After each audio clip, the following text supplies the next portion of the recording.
What?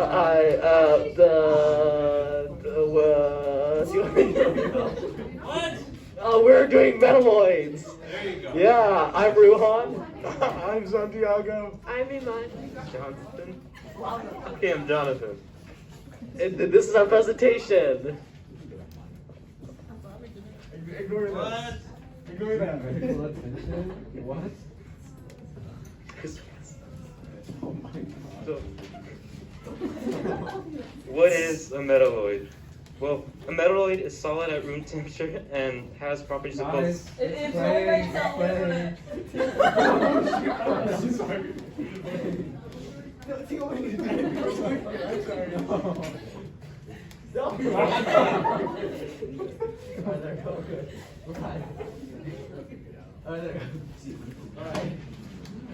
So, what is a metalloid? Well, a metalloid is solid at room temperature and has properties of both metals and non-metals. Metalloids, also known as semi-metals, are valuable elements that have a variety of uses. As you'll see in the presentation, we will define what makes a metalloid along with its properties and 6 of the most commonly recognized ones. Now, you might ask, what is a metalloid? While there are 6 elements that are indisputably metalloids, there are also a number of other elements that share some of the properties. For example, metals and non-metals.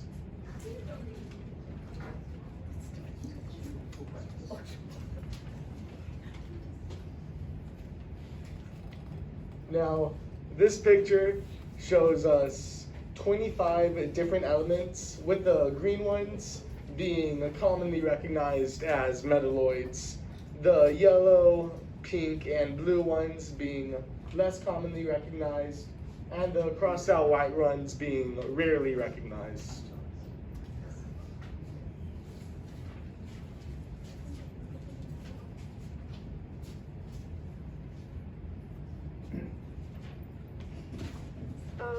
Moving on to the properties of many metalloids possess. They usually look like metals but behave more similarly to non-metals.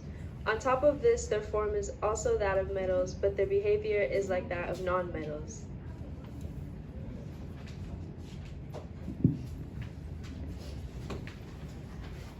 Starting off with what is arguably the most important metalloid, at least with recent years, we have silicon.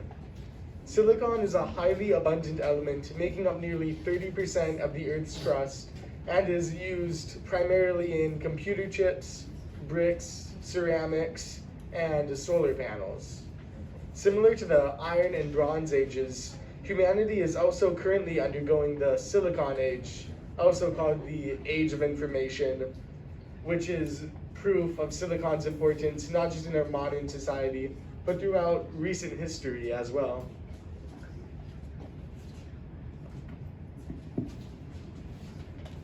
One of the rarest elements on Earth, but extremely common in space, tellurium was first discovered in the late 1700s in Romania. Its name comes from the Latin word tellus, meaning earth, and it's typically used in CDs, DVDs, and ceramics.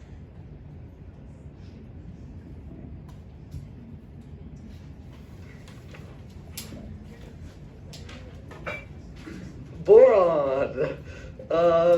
Used as a medicine and as a fire retardant, boron is a micronutrient essential for healthy bones and a good metabolism. Additionally, studies show that it improves wound healing and with daily prescribed dosages can help make a happier, healthier you. Take just 1 capsule of Blue Bonet's GMO triple boron a day, and you'll feel brand new. Remember, 1 Blue Bonet's trademark boron pill a day keeps the bone pain away. Not sponsored.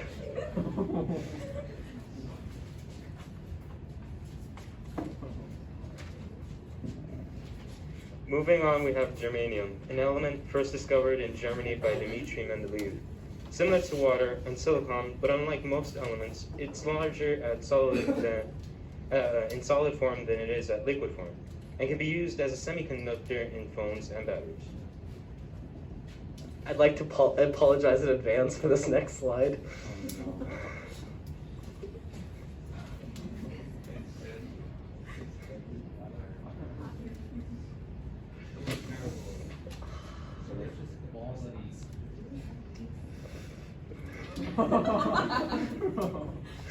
So arsenic. Arsenic is a very, very poisonous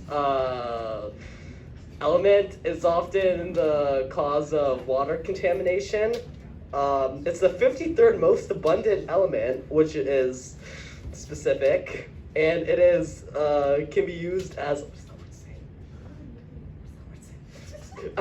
used as a word preservative.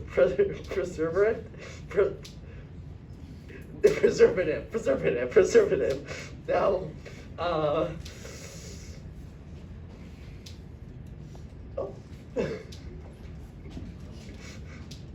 now during World War I, it was used as that's a fun fact, by the way. During World War I, it was.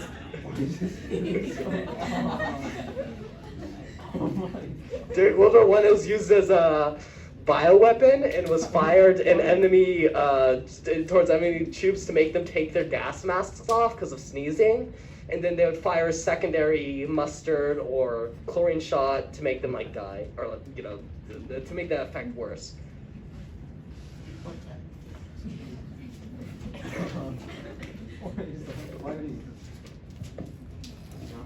Lastly, antimony is an industrial metalloid used in flame-proofing materials along with glass and batteries.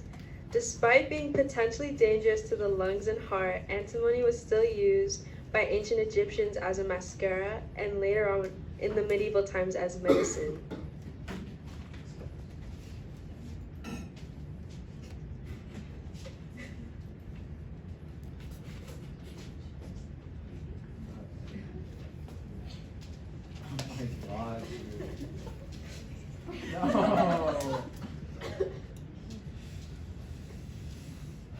Thank you for watching my presentation. Here's the cited sources.